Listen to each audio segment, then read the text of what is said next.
इसमें अगर किसी को कुछ डाउट वगैरह हो तो आप अपने आप को अनम्यूट करके प्रश्न पूछ सकते हैं। क्षीण कषाय वीतराग छदमस्त अवस्था, इसके अंदर कषाय को हमने मर्डर कर दिया हुआ है। पूरे हमारे संसार के भ्रमणों के अंदर सबसे बड़ा अगर मर्डर हम कहीं करते हैं तो 12वें गुण स्थानक पर करते हैं, क्योंकि जिस मोहनीय कर्म के द्वारा हमको अलग अलग भव करने पड़े, संसार के अंदर घूमना पड़ा और संसार के अंदर अलग अलग हिंसाएं भी करनी पड़ी, उसका जो मेन रीजन था जो मोहनीय कर्म, उसी का मर्डर ये 12वें गुण स्थानक के अंदर करते हैं। अभी भी छद्मस्त अवस्था ही है, अभी भी दर्शनावर्ण्य कर्म है, ज्ञानावर्ण्य कर्म है, अंतराय कर्म है। मोहनीय जो था कषाय का जो विभाग था, हमने उसे कंप्लीटली खत्म कर दिया। इस कारण से वीतरागता हमका का एहसास हमको हो रहा है, लेकिन अभी भी केवल ज्ञान की प्राप्ति नहीं हुई है। ऐसे अवस्था को अपन क्षीण कषाय वीतराग छद्मस्त गुण स्थानक कहेंगे। ये शायद हमने देखा हुआ था। इसके बाद आया था सयोगी केवली। लास्ट से हमने इसकी भी बात हुई थी। व्हाट इज योग, यहाँ पर हमने मेरे ख्याल से डिस्कशन हमारा हुआ था। तो योग यानी क्या, अगर किसी को मालूम है तो अपने आप को अनम्यूट करके बोल सकते हैं व्हाट इज योग। योगा वाला योग नहीं, एग्जैक्टली यहाँ पर जो योग की बात आती है उसका मतलब क्या। सयोगी जो शब्द है ना, वो दो शब्दों से मिला हुआ है, स प्लस योगी इज इक्वल टू सयोगी। तो योगी यानी कि जो योग करे उसको बोलेंगे योगी। ओके, योग यानी क्या, अगर किसी को मालूम है तो अपने आप को अनम्यूट कर सकते हैं। योगी के अंदर का योग यानी क्या। ओके, जो जो अपने मन वचन काया के ऊपर थोड़ा कंट्रोल पा सके, ऐसा। आवाज नहीं आ रहा। जो अपने मन वचन काया पर कंट्रोल कर सके, ऐसा वो योगी होता है। कंट्रोल कर सके वो। हाँ, मन वचन काया पर। तो सहयोगी केवल यानी क्या हुआ फिर। सयोगी। इसके बाद अयोगी आएगा, तो मतलब जो कंट्रोल नहीं करता है वैसे केवल। लेवल होंगे योग के। एक वो जो मन वचन काय का जो योग था ना, वो टाइप्स ऑफ योग हुए, ठीक है। तो कषाय के अंदर टाइप्स ऑफ कषाय कौन से है, तो क्रोध मान माया रोग, लेकिन कषाय यानी क्या, संसार को बढ़ाने वाला। सिमिलरली योग के अंदर टाइप्स ऑफ योग हुए, मन वचन और काया का योग। एग्जैक्टली व्हाट इज योग।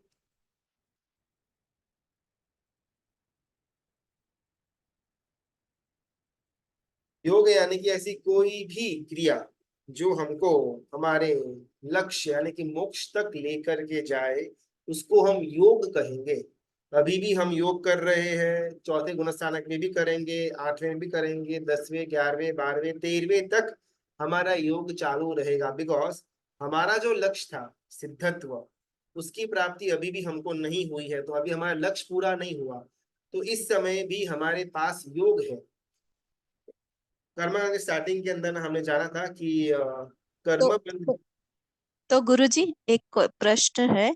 जो दूसरे हिंदू धर्म में जो योगी होते हैं, वो सभी अपने मोक्ष की तरफ नहीं बढ़ रहे हैं।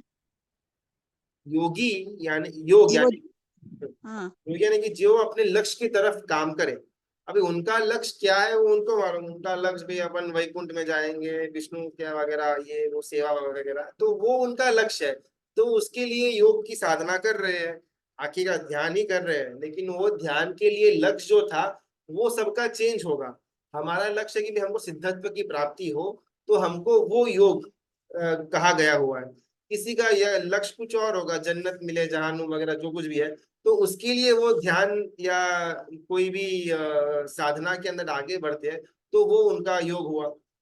तो योग यानी कि अपने लक्ष्य के अंदर आगे बढ़ना है, अपने लक्ष्य के लिए पुरुषार्थ करना, उसका नाम कहा जाएगा योग। और वो जो करे उसका नाम है योगी। तो हमारे यहाँ पर जो ये योगी की बात आएगी ना, स्वयोगी केवली के अंदर, उसमें एकदम क्लियर है कि हमारा जो सिद्धत्व नाम का लक्ष्य है, उसके लिए पुरुषार्थ करने वाला योगी कहलाएगा। और पुरुषार्थ करना इज इक्वल टू योग। तो अभी सहयोगी केवली, यानी कि जो योग सहित वाला है उसको अपन सहयोगी केवली की उपमा देंगे। इस गुणस्थानक के ऊपर आए हुए जीव को केवल ज्ञान की प्राप्ति हो चुकी है, लेकिन अभी भी 4 अघाती कर्म का क्षय करना बाकी है। नाम, गोत्र, आयुष्य और वेद नियम, ये 4 जो घाती कर्म है, सॉरी अघाती कर्म है, उसका अभी भी क्षय नहीं हुआ।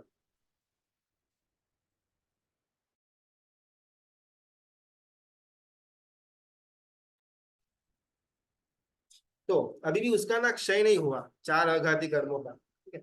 तो जो सिद्धत्व उसका लक्ष्य है जीव का, वो लक्ष्य अभी मिला नहीं है, तो इसीलिए अभी भी उसका योग चालू है। प्रश्न नंबर 2, कर्म बंध के 4 हेतु के बारे में हमने कर्म ग्रंथ के स्टार्टिंग में बात करी हुई थी। वो 4 हेतु कौन से? ये 4 कारणों के द्वारा, रीजंस के कारण के द्वारा हमारा जीव कर्म का बंध करता है। वो 4 कारण कौन से?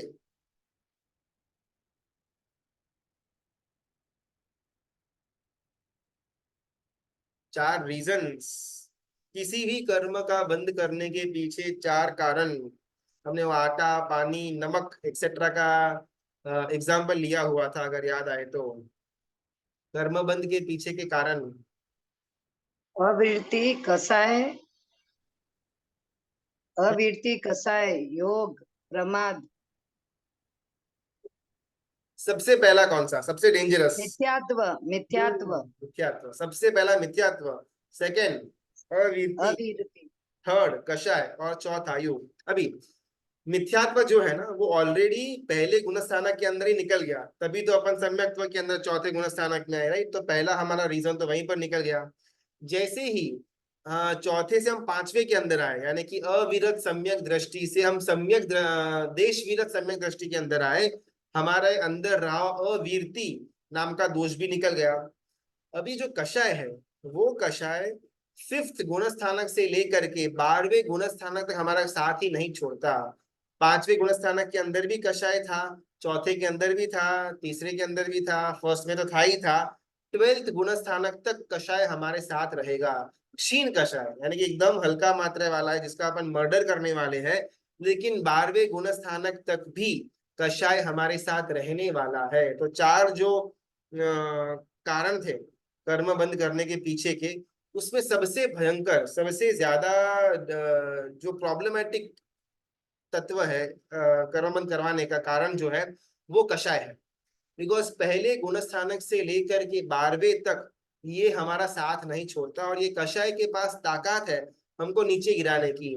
चौथे से भी नीचे गिरा सकता है, 5वें से भी नीचे गिरा सकता है, 6, 7 से भी नीचे, 11 से भी नीचे। ये कषाय की ताकत है। कषाय के बाद जो चौथा कारण आएगा, वो था मन, वचन, काया का योग या सक्रियता। ये 13वें गुणस्थानक तक हमारे साथ रहने वाला है, लेकिन इसमें एक बेनिफिट ये है कि भले ही ये चौथा कारण जो है कर्म बंध का, वो 13वें गुणस्थानक तक रहेगा, लेकिन नीचे नहीं गिरा पाएगा। बिकॉज इस गुणस्थानक में रहे हुए जीव को केवल ज्ञान की प्राप्ति हो चुकी है, तो कैसे भी करके बाय रूल उसको उसी भव के अंदर अघाती कर्म का नाश होने ही वाला है। भले मन, वचन, काया का योग साथ में पड़ा हुआ है, नए कर्म बंध चालू है, लेकिन उसका इतना पावर नहीं कि उसको नीचे गिरा सके। कषाय के अंदर पावर है नीचे गिराने का, ये योग मन, वचन, काया के योग के अंदर पावर नहीं है कि वो नीचे गिराए। हाँ, कर्मबंध चालू रहेगा, उसमें कोई प्रॉब्लम नहीं है, लेकिन नीचे नहीं गिरा पाएगा। सहयोगी केवली, योग की क्रिया के सहित जिसको केवली पना मिला हुआ है, वैसे जीव को सहयोगी केवली हम कहेंगे। ये सब ना शायद हम कभी भी इस जन्म में तो एक्सपीरियंस नहीं करने वाले, चाहे केवली हो, वितराग अवस्था हो, या फिर क्षीण कषाय वगैरह। अपन इस भव में तो कोई चांस ही नहीं है कि हम इसको एक्सपीरियंस भी कर पाए। सिर्फ ठीक है, ज्ञान के कारण से ओके ओके यहाँ पर ऐसा होता है, अच्छा ठीक है ठीक है ठीक है, बस इतना ही अपन कर पाएंगे। लेकिन इसका बहुत बड़ा एडवांटेज हमको ये लेना है कि सारे तत्व जानने के बाद अपन चिंतन करें, तो उसके द्वारा जो भी हमारा दुर्ध्यान के अंदर, विकथाओं के अंदर, कषायों के अंदर हमारा दिमाग या विचार चले जाते हैं, वहां पर एक ब्रेक लगेगी और ऑटोमेटिकली हमारा मन धर्म ध्यान के अंदर लीन होगा। अच्छा, सहयोगी केवली तो कैसे योग करते होंगे, मन का योग किस प्रकार होगा, वचन का योग किस प्रकार होगा, काया का योग, साथ में केवलीपना भी तो पड़ा हुआ है। तो ये सब जितना ज्यादा हमारे चिंतन मंथन में आता रहेगा, उतना ज्यादा हम हमारे कर्म बंध से दूर और कर्म निर्जरा की तरफ आगे बढ़ेंगे। बाकी ये कभी भी हम अनुभव नहीं करने वाले इस भव के अंदर। भवांतर में जब ये सब चीजें होगी, तब ये सब शायद हमको याद भी न रहे। ठीक है, तो अभी जो हम स्वाध्याय कर रहे हैं, अभी हम इसका अनुभव नहीं ही करने वाले, वो तो रूल है। लेकिन चिंतन के द्वारा एटलीस्ट हम कर्म निर्जरा तो कर पाए। तो खास करके ये सारे टर्मिनोलॉजीज जो है, या इसके पीछे की जो डेफिनेशंस है, वो एकदम क्लियरली हमको दिमाग के अंदर बिठानी है। अगर बैठती नहीं है, तो प्रश्न वगैरह पूछ करके भी एकदम क्लियर कट ये तत्व समझ लेना और चिंतन करेंगे, तो धर्म ध्यान के अंदर अपन जा पाएंगे। सहयोगी केवली, इसके अंदर जो जीव आए हुए हैं 13th गुणस्थानक के अंदर, केवल ज्ञान मिल चुका है, केवल दर्शन मिल चुका हुआ है। तो ये दो चीजें तो हो गई, लेकिन साथ में अभी भी 4 अघाती कर्म बाकी है, जिसका क्षय करने के लिए मन, वचन और काया की सक्रियता का इस्तेमाल करते हैं। अभी भी वेदनीय बाकी है, अभी भी वेदनीय बाकी है, नाम बाकी है, आयुष्य बाकी है, गोत्र बाकी है। ये सारे कर्मों का क्षय करना अभी भी बाकी है। तो उसका क्षय करने के लिए योग के अंदर आगे बढ़ते हैं। योग 3 प्रकार के हमने देखे थे, 3 प्रकार के द्रव्य योग और 3 प्रकार के भाव योग। मन, वचन और काया, ये 3 प्रकार का द्रव्य योग हुआ। शक्ति, वीर्य, उत्साह और या उल्लास या उमंग, ये 3 प्रकार का भाव योग हुआ। मन से जो 13th गुणस्थानक में आए हुए जीव है, वो, हाँ कुछ पूछना तो पूछ सकते। 13th गुणस्थानक के अंदर जो आए हुए जीव है ना, मन से, तो जो हमारा लास्ट टाइम बात हुआ था कि अनुत्तर विमान के देववासियों के साथ वो मनोवर्गना के द्वारा उनके डाउट्स का उत्तर ये केवली भगवंत देते हैं। तो उस कारण से उनका मन का योग चालू है, वचन का योग हम लोग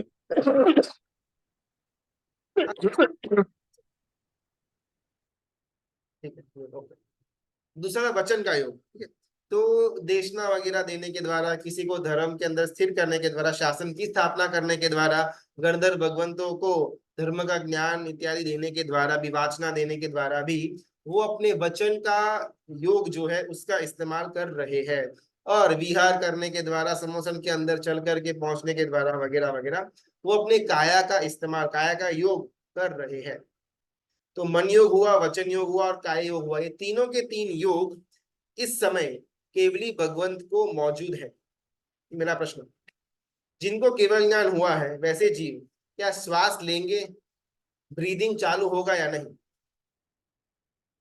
अभी अगर किसी को केवल ज्ञान हुआ, तो क्या ब्रीदिंग एंड ब्रीद आउट चालू रहेगा या फुल स्टॉप हो जाएगा?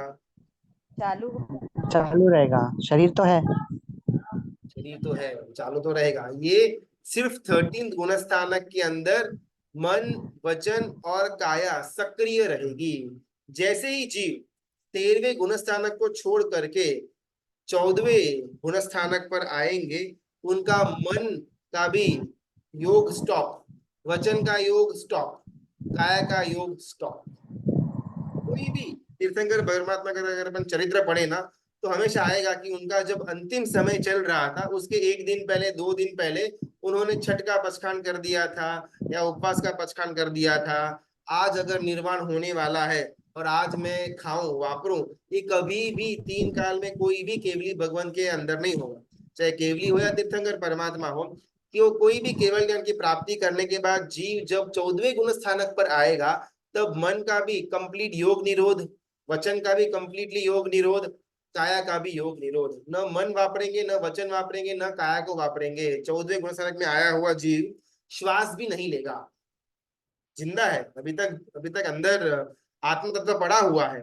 लेकिन 13th गुणस्थानक में रहा हुआ जो जीव है, वो मन का भी उपयोग करेगा, खाना वाना जो भी उनका नित्य क्रम है, बॉडी को टिका कर रखने के लिए, मातृ ठल्ले सब कुछ चालू रहेगा, विहार भी होगा, वचन भी होगा, सब कुछ होगा। लेकिन 14th में आने के बाद न मन का उपयोग, न वचन का उपयोग और ना ही काया का उपयोग। श्वास भी इन एंड आउट नहीं, खाना भी बंद, बातचीत भी बंद, सोचना भी बंद। ये तो वो तो निर्वाण ही हो गया ना फिर। ये 14वां जो गुणस्थानक है ना, उसका समय कितना? तो बात आती है 5 ह्रस्व अक्षर जो है संस्कृत के, वो 5 ह्रस्व अक्षर बोलने में जितना समय लगे उतना ही समय जीव 14वें गुणस्थानक पर रहेगा। जैसे ही वो 5 ह्रस्व अक्षर बोलने का समय पूरा हो गया, वो जीव का निर्वाण हो जाएगा। 5 ह्रस्व कौन से? अ, उ, ई, रु और नृ। जो संस्कृत करते हैं उनको शायद मालूम होगा, 5 ह्रस्व अक्षर आते हैं। तो ये 5 ह्रस्व अक्षर को बोलने में जितना समय लगा, लगभग कितना, 2 सेकंड या बहुत बहुत 5 सेकंड ही है। तो इतने समय तक ही केवल ज्ञानी जीव जो घाती कर्म का क्षय किया है, अघाती कर्म का क्षय करना बाकी है, वैसे जो सहयोगी केवली जीव है सिर्फ 5 सेकंड अपन रखते हैं। ऐसे वो 5 ह्रस्व अक्षर आएगा, 5 सेकंड के लिए ही 14वें गुणस्थानक पर स्थिर रहेंगे। जैसे ही वो 5 सेकंड पूरे हो गए, निर्वाण हो गया, उनका आत्मा मोक्ष पहुंच गया। लेकिन वो जो 5 सेकंड है ना, उसके अंदर बहुत फटाफट फटाफट में थोड़ी बहुत क्रियाएं होती है, उसको अपन जानते हैं। सबसे पहला होगा केवली समुद्घात। केवली समुद्घात की क्रिया यानी कि अभी जो जीव 13 गुणस्थानक पर है, उनके 4 अघाती कर्म बाकी है, आयुष्य, नाम, गोत्र और वेद नियम। अभी इसमें से आयुष्य फिक्स है, उसमें कोई चेंजेस नहीं हो सकता है, बिकॉज पहले के भव के अंदर ही वो आयुष्य का कर्म का बंद हो गया हुआ था। तभी इस भव के अंदर में 70 ईयर्स जीव, 700 साल, 7 पूर्व, 7 लाख पूर्व, that is already decided in previous भव, तो उसको तो मैं नहीं ही चेंज करने वाला। अभी क्या होगा कि मेरा आयुष्य भी पूरा होने को आया हुआ है, लेकिन नाम कर्म जबरदस्त बाकी है, गोत्र कर्म जबरदस्त बाकी है, वेदनीय कर्म, शाता वेदनीय कर्म जनरली बहुत ज्यादा बाकी है। तो क्या करना है? बिकॉज कर्म तो क्षय किए बिना मोक्ष तक नहीं पहुंच पाएंगे, चाहे घाती हो अघाती हो। कर्म का क्षय कंप्लीटली 0/0 होगा, 8 के 8 कर्म, तब भी हम सिद्धत्व यानी कि मोक्ष में पहुंच पाएंगे। 4 घाती कर्म का क्षय होने के बाद केवल ज्ञान मिल जाएगा, लेकिन मोक्ष तक, सिद्ध शिला तक पहुंचना हो तो एडिशनल 4 अघाती कर्म का भी क्षय करना पड़ेगा। लेकिन अभी आयुष्य कर्म कम है, तो क्या अभी कुछ ही समय के अंदर मेरा दी एंड होने वाला है, निर्वाण होने वाला है। लेकिन अभी बाकी के जो 3 अघाती कर्म है, उसकी तो स्थिति बहुत ज्यादा बाकी है। तो केवली भगवंत केवली समुद्घात की प्रक्रिया करते हैं। इसके अंदर अपना जो आत्म तत्व है उसको इतना जबरदस्त एक्सपैंड कर देते हैं कि पूरा 14 राजलोक में उनका आत्म तत्व स्प्रेड आउट हो जाता है। ऐसा क्यों? उसके लिए अपन अपना संसार का एक एग्जाम्पल यूज करते हैं। जनरली ना, जब अपन कपड़े धोकर के सुखाते हैं ना, तो ऐसा झाटक करके उसको बहुत ज्यादा स्प्रेड आउट करेंगे। क्यों? ऐसे अगर हमने स्प्रेड आउट किया हुआ रहेगा तो कपड़े फटाफट सूख जाएंगे, उसके अंदर रहा हुआ जो पानी के मॉलिक्यूल्स है फटाफट उसका इवापोरेशन हो जाएगा। अगर हम इसको इकट्ठा करके रखा हुआ है, बंच का बंच ही वॉशिंग मशीन के अंदर पड़ा हुआ है, तो सूखेगा नहीं, बहुत लंबे 1 आधा 2 दिन के बाद वो सूखेगा। और स्प्रेड आउट करके बाहर हमने बिछा दिया कपड़े को, गीले कपड़े को, तो 1-2 घंटे के अंदर सूख जाएगा। एग्जैक्टली सेम चीज यहाँ पर केवली भगवंत करते हैं, अपने आत्म तत्व को इतना जबरदस्त खींच डालते हैं कि बाकी के जो छोटे छोटे कर्म फंसे हुए हैं आत्म तत्व के साथ, वो बिखर जाते हैं। ये प्रक्रिया को कहेंगे अपन केवली समुद्घात, और ये सिर्फ केवली भगवान ही कर पाते हैं, हमारा कोई कोई हैसियत नहीं। बिकॉज अगर अपन भी कर पाए ना, हमारा भी जो मैला कपड़ा है पूरा बिछा करके झाटक करके रख देंगे, साफ हो जाएगा, हमको भी मोक्ष मिल जाएगा। लेकिन केवली समुद्घात सिर्फ केवली भगवान की शक्ति के द्वारा वो कर पाएंगे, हमारे पास कोई शक्ति नहीं। अगर होती तो अपन भी मोक्ष में पहुंच जाते। लेकिन केवली समुद्घात के अंदर सिर्फ केवली भगवान के पास ये शक्ति है कि जो अपने आत्म तत्व को 5 अनुत्तर विमान का जो एरिया है वहां से लेकर के 7वें नरक तक, जितना भी 14 राजलोक का एरिया है, कंप्लीट 14 राजलोक के अंदर अपने आत्म तत्व को स्प्रेड आउट कर देते हैं। बीच में रहे छोटे छोटे छोटे छोटे कार्बन जो वर्गनाएं हैं, गोत्र कर्म की, नाम कर्म की और वेदनीय कर्म की, वो बिखर जाती है और उनका आत्म तत्व एकदम शुद्ध हो जाता है। ये सब कुछ ना 5 सेकंड के अंदर होता है, बिकॉज 14वें गुणस्थानक के अंदर जीव सिर्फ 5 सेकंड अ उ ई रू और रू ये बोलने में लगभग 2-3 सेकंड लगा। इतने समय तक ही जीव 14वें गुणस्थानक पर रहेगा और उसके अंदर ये सारी की सारी प्रक्रियाएं होगी। इसका एक और भावात्मक ऐसे भी निकलता है कि ये जो जीव है अयोगी केवली, जिसने अपना योग का निरोध किया हुआ है, वैसा जीव अभी जाएगा सिद्धशिला के अंदर। तो आखिरी बार वैसे वो जीव को पूरे 14 राजलोक में जो उसके साथ अलग अलग भवों के अंदर जीव रहे हुए थे, उन सबको लास्ट एक बार स्पर्शना करनी है।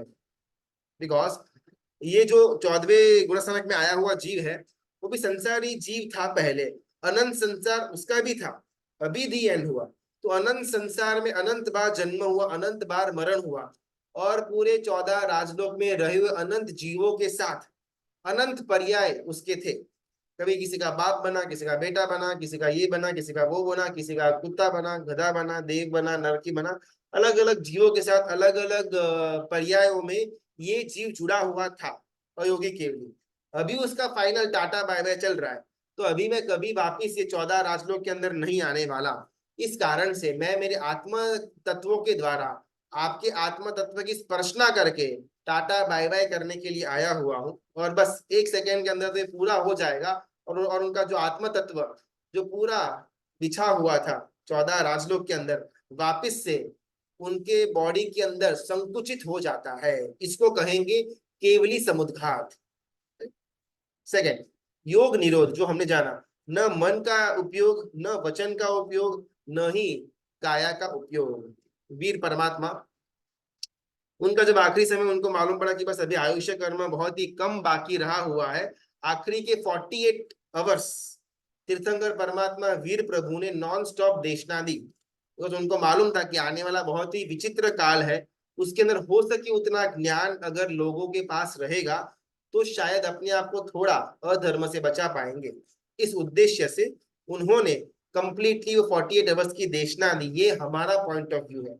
उनके पॉइंट ऑफ व्यू से तो उनको अपना कर्म खपाना था, 13 से 14 तक आने के लिए एक बेस बांधना था। जो तीर्थंकर नाम कर्म था, वो नाम कर्म उनको मिटा, मतलब उनको निर्जरा करनी थी, उसके लिए उन्होंने देशना दी। वो उनका पॉइंट ऑफ व्यू। हमारे पॉइंट ऑफ व्यू से हमको कल्याण करने के लिए उन्होंने 48 आवर्स तक नॉन स्टॉप देशना दी।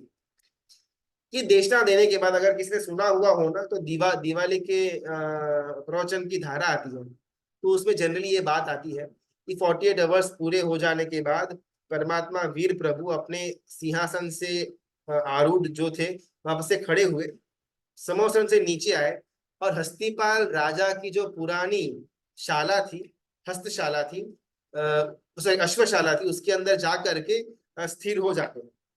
और वो ये मुद्रा के अंदर, ध्यान मुद्रा के अंदर चले जाते हैं। किसी से कोई बातचीत नहीं, किसी का कोई काया से किसी को कोई सिग्नल विग्नल कुछ भी नहीं, बस वहां पर 48 मिनट्स तक ऐसे बैठते हैं। और वो 48 मिनट्स के अंदर अंदर ये तीर्थंकर परमात्मा वीर प्रभु का जीव 13 से लेकर के 14 गुणस्थानक तक पहुंच जाता है। बीच में ट्रैवलिंग का टाइम अंतर मुहूर्त का है, 14 गुणस्थानक पे रुकने का टाइम 5 सेकंड का है, और फिर वहां से सीधा सिद्धशिला। कोई भी तीर्थंकर परमात्मा अंतिम में ध्यानस्थ अवस्था के अंदर मौन में चले जाएंगे, चाहे कोई भी उनको बुलाए, कोई भी बड़ा कार्य शासन का क्यों ना आ जाए, वो कभी भी अपना योग निरोध नहीं तोड़ेंगे। बिकॉज ये योग निरोध उनको 14वें गुणस्थानक से आगे जो सिद्धशिला है वहां तक लेकर के जाएगा। केवली समुद्घात हुआ, योग निरोध हुआ। तीसरा आएगा, लिखा नहीं, स्थिरीकरण, यानी कि केवली समुद्घात का ऑपोजिट। पहले केवली समुद्घात के अंदर वो जो केवली जीव 14वें गुणस्थानक पर आया हुआ है, वो अपने आत्म तत्व को बहुत ज्यादा स्प्रेड आउट करेंगे, वो था केवली समुद्घात। उसका ऑपोजिट, अपने पूरे आत्म तत्व को एकदम संकुचित कर देंगे। बॉडी का 2/3 भाग में जो आत्म तत्व है उसको इकट्ठा करके 1/3 भाग के अंदर लेकर के आएंगे। यानी कि अभी मेरी उंगली के अंदर भी आत्मा तत्व है, अगर मैं ऐसे दबाऊंगा, ट्विस्ट करूंगा ना, मेरे को दुखेगा, बिकॉज यहाँ पर मेरा सेंसेशन है, क्योंकि मेरा आत्मा तत्व यहाँ पर है। डेड बॉडी को आप कुछ भी करो, कुछ नहीं बोलने वाला, बिकॉज उसका वहां से आत्म तत्व विलीन हो गया। तो सिमिलरली अभी हमारा जो शरीर है, हमको अंगूठे से लेकर के यहाँ बाल नहीं, लेकिन स्कैल्प तक हमारा आत्मा तत्व स्प्रेड आउट है। अभी हमारी बात करेंगे तो स्थिरीकरण के अंदर 14वें गुणस्थानक में आए हुए जीव अपना जो आत्म तत्व है वो पूरे के पूरे बॉडी में जो स्प्रेड आउट है उसको एक जगह पर इकट्ठा करते हैं। ऑलमोस्ट रफली 2/3, 2/3 या जो बॉडी है उसको एकदम से डेड कर देते हैं। वहां पर कोई सेंसेशन नहीं, कोई आत्मा तत्व नहीं। अगर कोई वहां पर पिंचिंग भी करे ना, उनको फील नहीं होने वाला। सर ऐसे कभी होता नहीं है, लेकिन ये एक समझने की बात है कि अपने 2/3 बॉडी को वो वॉलंटरीली डेड कर देते हैं और सारे आत्मा तत्व को 1/3 ऑफ द बॉडी के अंदर इकट्ठा करके लेकर के आते हैं। इसके पीछे का रीजन क्या, तो बात आती है केवली समुद्घात के अंदर उनको अपने कर्म जो छोटे मोटे बाकी थे अघाती कर्म उनको निकालना था। इस कारण से उन्होंने अपना आत्मा तत्व बड़ा किया, वो उसका रीजन हुआ। योग निरोध के अंदर मन वचन और काया की सक्रियता के द्वारा नए अभी कर्म बंध अफोर्ड नहीं कर सकते, इसीलिए 4 कारण जो थे कर्म बंध के, उसमें से आखिरी जो कारण था उसका भी उन्होंने क्षय कर दिया। इस कारण से योग निरोध। स्थिरीकरण, अभी घर के अंदर ना अगर अपन कचरा लगाते हैं, झाड़ू पट्टा करते हैं ना, तो कचरे करने के टाइम अगर हमको घर से कचरा साफ करना हो तो सबसे पहले हम कचरे को इकट्ठा करेंगे। पूरे घर में जहां जहां पर भी कचरा होगा, बेड के नीचे कोने में वगैरह, वहां पर अपन वो झाड़ू से कचरा को इकट्ठा करेंगे, एक जगह पर उसको उसको जमा करके रखेंगे और फिर वो सुपड़ी में लेकर के कचरे को डालेंगे और बाहर फेंक देंगे। एक एक जगह पर जाकर के सुपड़ी को यूज करना वो पॉसिबल नहीं है, प्रैक्टिकल भी नहीं है। सिमिलरली जब यहाँ से उनको सिद्धशिला के अंदर जाने का अवसर बनेगा कि निर्वाण जब होगा, उस समय अपने संपूर्ण आत्मा तत्व के साथ वहां पर जाना है। अभी आत्मा तत्व पूरे शरीर के अंदर स्प्रेड आउट है, तो उनको इकट्ठा करके अगर एक जगह पर लेकर के आएंगे तो वहां से डायरेक्टली सिद्धशिला में जंपिंग करना इजी हो जाएगा। इस कारण से वो अपने बॉडी के 2/3 भाग को डेड कर देते हैं और 1/3 भाग के अंदर आत्मा तत्व को कंप्लीटली इकट्ठा करते हैं, उसका नाम है स्थिरीकरण। ये 3 प्रक्रिया के द्वारा जो जीव अयोगी केवली की अवस्था में आए हुए हैं उनका वहां पर निर्माण होता है। वो जीव अपना पुद्गलिक शरीर को छोड़ देता है, कार्बन शरीर को छोड़ देता है, तेजस शरीर को छोड़ देता है और वो शुद्ध आत्म तत्व सिद्धशिला के ऊपर जाकर के विराजमान हो जाते हैं अनंत समय के लिए। ये था अयोगी केवली के अंदर का समय। अभी 14 गुण स्थानक के अंदर, कहीं शायद बीच में किसी ने प्रश्न भी पूछा हुआ था कि एक एक गुण स्थानक के अंदर का समय कितना। आज कुछ कारण से ना वो स्लाइड नहीं बन पाई हुई है, तो अपन कल के क्लास में वो एक एक गुण स्थानक में उत्कृष्ट और जघन्य कितना हो सकता है उसको अपन कल देखने का प्रयत्न करेंगे। आज अपन ना यहाँ पर पॉज करते हैं अयोगी केवली के अंदर। अगर यहाँ तक हमारा 14 गुणस्थानक पूरा हो जाता है, बस एक ही टॉपिक बचता है, एक एक गुणस्थानक के अंदर रहा हुआ समय की मर्यादा। उसको अपन कल या परसों, कल शायद क्लास नहीं हो पाएगा कुछ कारण से, तो परसों के दिन अपन उसको देखने का प्रयत्न करेंगे। ये 14 गुण स्थानक के अंदर अगर कहीं पर कोई कोई क्लास या कुछ डाउट रह गया हुआ हो, क्लास अटेंड ना हुआ हो, तो फटाफट हम अभी उसका सोल्यूशन ले लेते हैं, ताकि आगे जो उम्मीदी बहुप्रपंच कथा शुरू होगी, कंटिन्यू होगी, उस समय ये सारी चीजें अगर हमारे विचारों में चिंतन में होंगी तो वो उम्मीदी बहुप्रपंच कथा बहुत इजीली समझ पाएंगे। बिकॉज हमने जिस पॉइंट पर स्टॉप किया हुआ था उस पॉइंट पर अनुसुंदर चक्रवर्ती अपने पूर्व भवों की जो जो श्रेणी थी, निगोद की, फिर एगिंद्रिय की, फिर बेन्द्रिय की, फिर मनुष्य की, दिव्यंश की, देव की, वो गतियों की बात करेंगे। तो उस गतियों के अंदर कैसे ट्रांसफर हुआ, कौन सा गुण था तो ऊपर आए, कौन सा दोष बढ़ा तो नीचे आए, ये सब बातें वो उम्मीदी बहुप्रपंच कथा के अंदर होगी। तो उस समय अगर ये हमारा 14 गुण का टॉपिक एकदम क्लियर होगा तो समझने के अंदर ज्यादा मजा आएगा, वरना वो उम्मीदी थोड़ा ऊपर ऊपर से जाएगा। इस कारण से हमने 14 गुण का टॉपिक लिया हुआ था। पहले गुण से अपन एक बार फटाफट देख लेते हैं। किसी को कुछ भी डाउट है बीच में आप हाथ ऊपर करके पूछ सकते हैं, वरना अपन आगे बढ़ेंगे। मिथ्या दृष्टि गुण स्थानक, मिथ्यात्व है, मिथ्या दृष्टि है, गुण स्थानक भी कहा हुआ है, बिकॉज इस गुण स्थानक में रहे हुए जीव को भले मिथ्यात्व नाम का दोष है, लेकिन उसके साथ साथ आत्मा का गुण भी है, वो स्पर्शेंद्रिय की जो हमने बात करी हुई थी, वो गुण भी उसके साथ पड़ा हुआ है।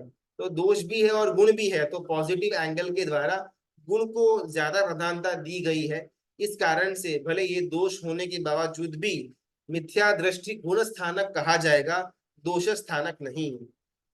सासादन या सास्वादन गुण स्थानक, नीचे आने के समय ये गुण स्थानक आएगा। जहां पर सम्यक तो चला गया लेकिन हल्का सा उसका आस्वाद पड़ा हुआ है, उसको सासादन या सास्वादन गुण स्थानक कहा जाएगा। इसके अंदर 4 प्रक्रियाएं होती है, यथा प्रवृत्तिकरण, अपूर्वकरण, अनिवृत्तिकरण और अंतरकरण। ये 4 प्रक्रिया के द्वारा जीव को सम्यक्त्व की प्राप्ति होती है। पहले रैंडम यथा प्रवृत्तिकरण, कुछ भी क्रिया करने के द्वारा ये सीरीज की शुरुआत हो सकती है। अपूर्वकरण, पहले जो कभी न किया हुआ हो वो क्रिया हम कर रहे हैं। अनिवृत्तिकरण, अभी इसके अंदर नो स्टॉपिंग, बस लगे रहो।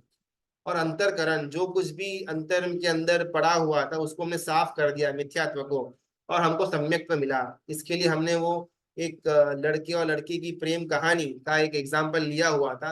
यथा प्रवृत्तिकरण, ट्रेन के अंदर मिलते हैं, फिर लव एट फर्स्ट साइट होता है अपूर्वकरण, फिर उसके लिए फ्लर्टिंग शुरू होती है अनिवृत्तिकरण, और घर वालों ने जो गुंडे भेजे हुए थे उनको खात्मा कर देते हैं, वो अंतरकरण। तो अगर वो स्टोरी याद रखेंगे ना तो ये चारों की 4 चीजें याद हो जाएगी। 3 प्रकार के सम्यक्त्व की हमारी फिर बात हुई थी, औपशमिक, क्षयोपशमिक और क्षायिक। आकर के चला जाए वो 2 प्रकार, औपशमिक और क्षयोपशमिक। आकर के कभी भी न जाए उसका नाम है क्षायिक सम्यक्त्व। सम्यक मिथ्या मिश्र गुण स्थानक, ये तीसरा, इसके अंदर सम्यक्त्व भी है लेकिन मिथ्यात्व भी है। इस कारण से ये गुण स्थानक को बहुत अच्छा नहीं गिना हुआ, बिकॉज मिथ्यात्व पड़ा हुआ है। इस कारण से सम्यक्त्व की जो एक पावर है वो पावर को जीव फील नहीं कर पाएगा। चौथा, अविरत सम्यक दृष्टि। इस गुण स्थानक पर पहुंचने पर जीव को सम्यक्त्व की प्राप्ति हो चुकी है लेकिन अवीरति का उदय है, यानी कि जो 4 हमारे मुख्य कारण थे कर्म बंध में, उसमें मिथ्यात्व नाम का कारण तो निकल गया लेकिन अवीरति नाम का कारण पड़ा हुआ है, जिसके कारण से जीव चौथे पर अटक गया, 5वें पर नहीं जा पा रहा। 5वें पर अगर जाना हो तो जीव को देशवीरति का पचखान लेना पड़ेगा। 12 व्रत में से कोई भी एक आधा व्रत, जितने समय तक वो जीव नियम के अंदर, बाधा के अंदर रहता है, उतना समय देश विरत सम्यक दृष्टि। जैसी बाधा का या नियम का समय पूरा हो जाता है, वापिस जीव चौथे पर आ जाएगा, प्रोवाइडेड सम्यक्त्व हुआ। तो सम्यक्त्व नहीं है तो पहला गुणस्थानक डिफॉल्ट रहने वाला है। छठा, प्रमत्त संयत गुणस्थानक, प्रमाद भी है और सर्ववीरति भी ग्रहण किया हुआ है। प्रमाद 5 प्रकार के, कषाय, विषय, निद्रा, विकथा और मध्य। ये 5 प्रकार के प्रमादों के अंदर अगर सर्ववीरतिधर जीव रहते हैं तो उनको उस समय के लिए प्रमत्त संयत कहा जाता है। इसके बाद हमने रौद्र ध्यान और आर्त ध्यान के बारे में थोड़ा थोड़ा हल्का हल्का सा देखा हुआ था। 7वां गुणस्थानक आता था अप्रमत्त संयत, सर्ववीरति ली हुई है लेकिन अभी कुछ समय के लिए कोई भी प्रमाद मेरे अंदर नहीं है, न कषाय है, न विषय है, न विकथा है, न मध्य है, कुछ भी नहीं है। तो उतने समय के लिए मैं 7वें गुण स्थानक के अंदर 6 और 7 के बीच में झूले की तरह अपन झूलते रहते हैं मोस्ट ऑफ द टाइम। दीक्षा लेने के बाद की बात हो रही है। 8वां अपूर्वकरण, इस 8वें गुण स्थानक के साथ 2 सीरीज शुरू होगी, उपशम श्रेणी और क्षपक श्रेणी, 2 सीढ़ियां शुरू होगी। 8, 9, 10, 11 आया तो नीचे गिरा, उसका नाम है उपशम श्रेणी। 8, 9, 10 और 12 सीधा अपन पहुंच गए, उसका नाम है क्षपक श्रेणी। उपशम श्रेणी वाला जीव अवश्य में नीचे गिरता है, क्षपक श्रेणी वाला जीव अवश्य उसी भव के अंदर केवल ज्ञान और मोक्ष की प्राप्ति करता है। अपूर्वकरण के अंदर 5 चीजें जीव करता है, स्थितिघात, रसघात, गुण श्रेणी, गुण संक्रमण और अपूर्व स्थिति बंध। लड्डू का हमने एग्जांपल लिया हुआ था, गीले हाथ से अगर अपन लड्डू को छोटा करते हैं तो हमने लड्डू का लाइफ कम कर दिया। जो 30 डेज तक चलने वाला था उसको 1 दिन में अभी खत्म करना पड़ेगा, उसका नाम है स्थिति घात। लड्डू के अंदर शक्कर कम थे, हमने ज्यादा शक्कर डाल करके फिर उसको वापस से राउंड राउंड बॉल्स बनाए, उसका नाम है रस घात। गुण श्रेणी, हमारे अंदर जो कर्म थे, कर्म के दलित थे, उसको हमने इकट्ठा किया, सीरीज बनाई, उसका नाम है गुण श्रेणी। गुण संक्रमण, जितने भी अशुभ कर्म की सीरीज थी उसको शुभ कर्म के अंदर ट्रांसफर करना, इसका नाम है गुण संक्रमण। और अपूर्व स्थिति बंध, ये करते समय भी जो नए कर्मों का बंध हो रहा है वो नए कर्म एकदम अल्प स्थिति और अल्प रस वाले रहेंगे, इसका नाम है अपूर्व स्थिति बंध। ये सारी की सारी जो चीजें अपूर्वकरण के अंदर जो हो रही है, ये तो बाय प्रोडक्ट है। जीव क्रिया कौन सी कर रहा है, तो अपवर्तना यानी कि उत्कृष्ट शुभ भाव के अंदर जब जीव लीन होता है, ऑटोमेटिकली ये 5 चीजें हो जाती है, कभी लक्ष्य नहीं रखना पड़ता। जीव जो यहाँ 8वें गुणस्थानक के ऊपर जाएगा ना, उस समय शुक्ल ध्यान कहा जाएगा। उसके पहले जीव जितना भी शुभ ध्यान करेगा उसको शुक्ल नहीं, उसको सिर्फ धर्म ध्यान कहा जाएगा। शुक्ल ध्यान वो 8वें गुणस्थानक से शुरू होगा, जिसके अंदर ये 5 चीजों की शुरुआत होगी। 9वां अनिवृत्ति बादर संप्राय गुणस्थानक, इस गुणस्थानक के अंदर कषाय पड़ा हुआ है, संज्वलन कैटेगरी का कषाय है, लेकिन 10वें गुणस्थानक में जितना कषाय होना चाहिए उसके कंपैरिजन में बहुत बड़ा कषाय है, बादर संप्राय गुणस्थानक। जैसे जीव वो शुभ धारा के अंदर, उत्कृष्ट शुभ भाव के अंदर आगे बढ़ता है, धीमे धीमे करके जो बादर संप्राय है वो सूक्ष्म संप्राय बन जाएगा। जो पहले बहुत एक बड़ा पिंड था उसको छोटा छोटा छोटा हम करते गए और अभी सूक्ष्म संप्राय के अंदर आ गए। जैसे ही सूक्ष्म संप्राय होगा, अगर जीव के पास औपशमिक सम्यक्त्व के द्वारा ऊपर तक आया हुआ होगा, यानी कि उसने अपने कषाय को दबाया है, उसका उन्मूलन नहीं किया हुआ है, तो जो दबे हुए कषाय है वो 11वें गुणस्थानक पर आते ही वापिस से जागृत होंगे और जीव को मिथ्यात्व के अंदर पहले गुणस्थानक पर पहुंचा देंगे। लेकिन इस गुणस्थानक पर आए हुए जीव को वितरागता की अवस्था का एक अनुभव होगा, लेकिन साथ में छद्मस्त अवस्था भी होगी। ज्ञानावरणीय, दर्शनावरणीय और अंतराय, ये 3 कर्म अभी भी चालू है। मोहनीय निकल गया यानी कि दबा कर रखा हुआ है, तो अभी सत्ता के अंदर मोहनीय नहीं पड़ा हुआ है, लेकिन ये बहुत ही टेम्पररी है 11वां गुणस्थानक। जैसे ही जीव यहाँ पर आएगा, जो मोहनीय दबा कर रखा हुआ है वो जागेगा और नीचे गिराने का काम करेगा। तो 11वां भी परमानेंट नहीं है, बहुत ही कम समय के लिए टेम्पररी गुणस्थानक है। फॉर सम रीजन जीव ने 11वां गुणस्थानक नहीं गया, सीधा 10 से लेकर के 12 तक आ गया, तो 12 के ऊपर आकर आने के बाद भी जीव के पास कषाय तो रहेगा, लेकिन बहुत ही अल्प मात्रा का, और उसका मर्डर करने वाला जीव बनेगा, यानी कि जीव कषाय का मर्डर करेगा। जिस कषाय ने जीव का मर्डर अनंत समय तक किया, उस कषाय का मर्डर जीव खुद करेगा 12वें गुणस्थानक के अंदर। वितराग अवस्था है, छद्मस्त अवस्था भी है, इसलिए केवल ज्ञान नहीं मिला हुआ है, लेकिन जो छोटा मोटा भी यहाँ वहां फंसा हुआ है मोहनीय कर्म कषाय, उसको ढूंढ करके मार देने का काम 12वें गुणस्थानक पर जीव करता है। फिर आएगा स्वयोगी केवली और फिर आएगा अयोगी केवली, जो हमने आज देखा। तो ऐसे हमारे 14 गुणस्थानक यहाँ पर पूरे होते हैं। कुछ प्रश्न अपन फटाफट अभी ले लेते हैं।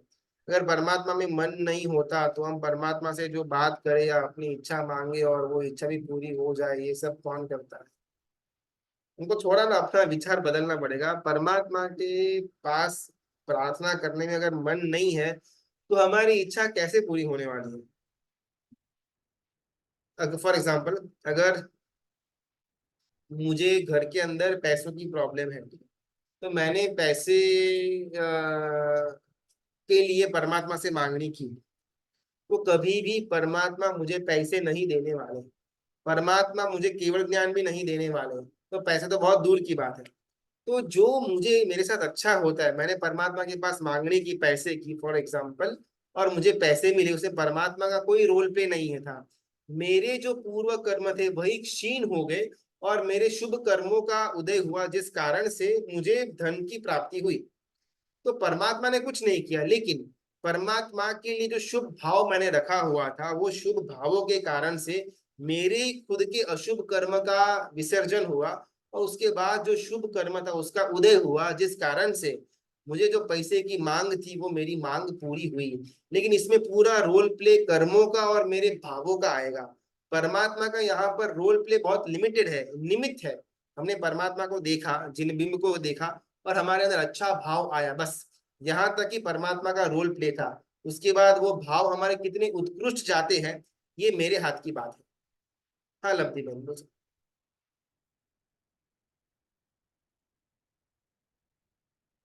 कभी कभार ना वो इच्छा अगर हमारी पूरी हो भी जाती है तो उसके पीछे भी कोई संकीत या मिथ्या भी देव देवी का भी हाथ हो सकता है। अगर हमारी भक्ति को देख कर के किसी देव देवी को प्रसन्नता आती है तो वो भी हमारे कष्ट वगैरह दूर करने की सक्षमता रखते हैं, लेकिन ऐसा जनरली बहुत कम होता है। हम हमारे ही पुरुषार्थ के द्वारा हमारे शुभ कर्मों को जागृत करवा करके हम दुख से दूर होने का रास्ता निकाल सकते हैं। प्रणाम गुरुजी। प्रणाम। गुरुजी, ये जो 8वें गुण स्थानक के आगे अपन श्रावक श्राविका मीन्स पहुंच नहीं सकते क्या? केवल सर्ववीरतीधर साधु साध्वी जी रहते? सातवें सातवें गुण हम सात, अपन एज ए वहां श्रावक से श्राविका आगे आगे हम नहीं पहुंच सकते हम? पांचवा गुणस्तवक हमारे लिए सीलिंग है एज ए श्रावक या श्राविका। पांचवे से ऊपर जाना हो तो सर्ववीरती कंपलसरी मस्ट है, लेकिन इसके ना अलग अलग हमारे एंगल्स आएंगे। भरत चक्रवर्ती और मरुदेवा माता, इन्होंने तो कुछ दीक्षा वगैरह नहीं ली हुई थी, फिर भी इनको तो केवल ज्ञान हो गया, और हमको दीक्षा के पहले तो पांचवे के ऊपर भी जाने की मनाही कर रहे हैं, तो फिर ये कैसे? तो यहाँ पर ये गुणस्थानक के अंदर का भाव चरित्र जो है वो ज्यादा मायने रखता है। फॉर सम रीजन अगर मैंने कपड़े नहीं बदले हैं, मुंडन नहीं करवाया, लेकिन फिर भी मन के अंदर सर्ववीरती में पाल रहा हूं, पंच महाव्रत की मैं पालनी द्रव्य से और मन से अगर मैं कर रहा हूं तो वो भी मुझे ये गुणस्थानक पर आगे लेकर के जाएगी। लेकिन अगर अपन इसको मान लेंगे हमारी जो अवस्था है तो हमको कभी भी दीक्षा लेने का मन ही नहीं होगा। अपन को भ्रमणा रहेगी कि मैं संसार में ही तो रह सकता हूँ, पंच महाव्रत है, पंच अनुव्रत है, छोटा मोटा पालनी करूंगा तो मेरा भी आगे बढ़ने का क्रम होगा। तो बिल्कुल भी नहीं। हमारी जो कंडीशन है हमारे लिए सर्ववीरती द्रव्य से लेना, कपड़े बदल कर जो है वो आवश्यक बन जाती है। भरत चक्रवर्ती मरुदेवा माता का जो समय था वो अलग था, उस समय सर्ववीरती लिए बिना भी भाव सर्ववीरती के कारण से भी आगे बढ़ सकते थे। लेकिन हमारे लिए भाव चरित्र अकेला काफी नहीं होगा, बिकॉज हमारा वो भावधारा कभी भी शुद्धता वाली आती नहीं है।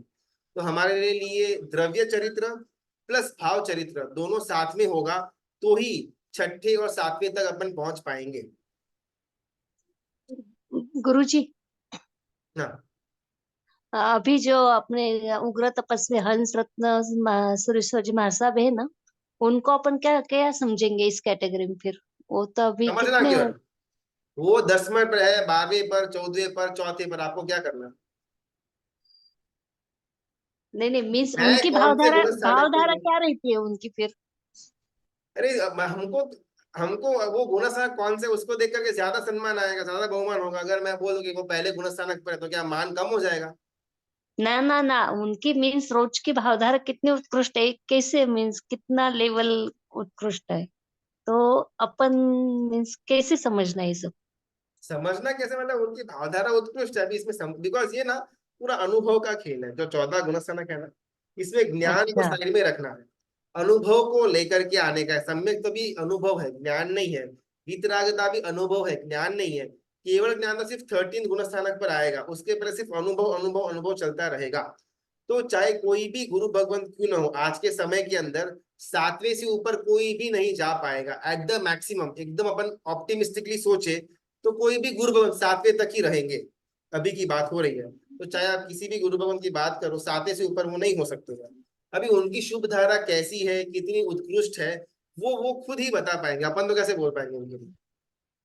हाँ जी। और एक गुरुजी, ये जो आप 12वें गुरु स्थानक पे बोल रहे थे ना, जीव मर्डर करता है कषाय का, तो उसका थोड़ा विस्तार से एग्जाम्पल रूप मुझे समझाएंगे? ओके। 12वां गुण स्थानक यानी कि क्षीण कषाय वीतराग छद्मस्थ अवस्था गुण स्थानक। क्षीण यानी कि एकदम माइन्यूट, एकदम एक दो पार्टिकल्स, उसको एकदम क्षीण बोलते हैं। और उसका मर्डर को भी क्षीण बोलते हैं। किसी को खत्म करना उसका नाम भी क्षीण है, बहुत कम बचा रहना उसका नाम भी क्षीण है। ऐसा कषाय जो बहुत ही कम बचा हुआ है, वो कम बचे हुए कषाय को भी मर्डर, उसको खत्म कर देना। अभी मैं अगर 12वें गुण स्थानक पर अगर हूं ना, तो मेरे अंदर कषाय होगा, वो भी लोभ नाम का कषाय ही होगा। बाकी क्रोध मान माया लोभ एकदम, मान माया एकदम जीरो जीरो होंगे, सिर्फ लोभ नाम का कषाय होगा, और वो भी बहुत ही कम पार्टिकल्स वाला।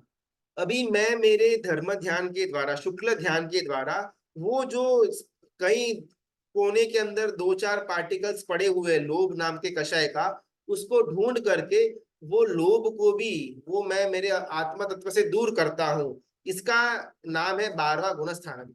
जैसे ही छोटा मोटा बचा हुआ भी मोहनीय कर्म का जो लोभ कषाय था वो मेरे अंदर से निकल गया, फिर बाकी रहे 3 घाती कर्म, ज्ञानावर्णीय, दर्शनावर्णीय और अंतराय, इसका इंडिविजुअल कोई वजूद नहीं है। इसके पहले के हर एक गुणस्थानक के अंदर मोहनीय कर्म का बैकिंग था, जिस कारण से ज्ञानावर्णीय, दर्शनावर्णीय और अंतराय टिके हुए थे। एक बार हल्का सा जो लोभ कषाय था जो मोहनीय के अंदर आता है, जैसे ही वो निकल गया ना, ऑटोमेटिकली ज्ञानावर्णीय, दर्शनावर्णीय और अंतराय अपने आप गायब हो जाएंगे। रीढ़ की हड्डी है तो मैं खड़ा रह पाता हूँ, रीढ़ की हड्डी अगर मेरी है ही नहीं ना तो मैं अपने आप गिर जाऊंगा, मैं खड़ा नहीं हो पाऊंगा। सिमिलरली 4 घाती कर्मों के अंदर ये जो मोहनीय कर्म है वो रीढ़ की हड्डी है। अगर वो है तो अलग अलग कर्म सत्ता पर रहेंगे, फलेंगे, फूलेंगे, एक्टिव होंगे। अगर रीढ़ की हड्डी निकाल दी तो बाकी के कर्म अपने आप गिर जाएंगे। तो छद्मस्त अवस्था है और इसमें हमने मोहनीय का मर्डर कर दिया। जो छोटे मोटे लोभ कषाय के कार्बन वर्गना पड़ी हुई थी हमारे साथ, उसका जैसे हमने खात्मा किया, अपने आप ज्ञानावर्णीय, दर्शनावर्णीय और वेदनीय चले गए और हमको केवल ज्ञान की प्राप्ति हुई। तो हम आ जाएंगे सहयोगी केवली के गुणस्थानक के अंदर। चलो जी गुरुजी, धन्यवाद गुरुजी। तो परमात्मा मिलना ये सब चमत्कार कैसे होता है? परमात्मा कभी भी हमको नहीं मिलने वाले हैं। हम ना थोड़ा कॉन्सेप्ट को क्लियर क्यों नहीं समझते। परमात्मा कभी भी हमको नहीं मिलने वाला। तीर्थंकर परमात्मा मिल सकते हैं, सिद्ध जो हो चुके हैं सिद्धशिला के अंदर, वो कभी भी हमको नहीं ही मिलने वाले, बिकॉज वो यहाँ से मुक्त हो चुके हैं। हमारे अंदर भी आत्मा है, जो आत्मा और सिद्ध आत्मा के अंदर कोई फर्क नहीं है। हमारा आत्मा कुछ कर्मों के द्वारा बंधा हुआ है या आवरण आया हुआ है, जिस कारण से हमको सिद्धत्व प्राप्त नहीं हो रहा। बाकी मैं भी परमात्मा हूँ, आप भी परमात्मा है, शंकर पार्षद पर भी परमात्मा ही है, सिद्ध भी परमात्मा ही है। हमारा कर्मों से ढका हुआ है, उनका कर्मों से ढका हुआ नहीं है। बाकी हमको कोई भी परमात्मा यहाँ पर दर्शन देने नहीं आने वाला। अगर कभी परमात्मा के लिए कुछ बुरे विचार आए और वो विचार रह जाए, और कभी ऐसा होता है कि वो विचार बार बार याद आए, उसे कैसे बाहर आना। लक्ष्मण साध्वी जी भगवंत, हम सबने स्टोरी तो सुनी हुई होगी ना, उसके अंदर परमात्मा के वचनों के लिए एक द्वेष भाव आता है।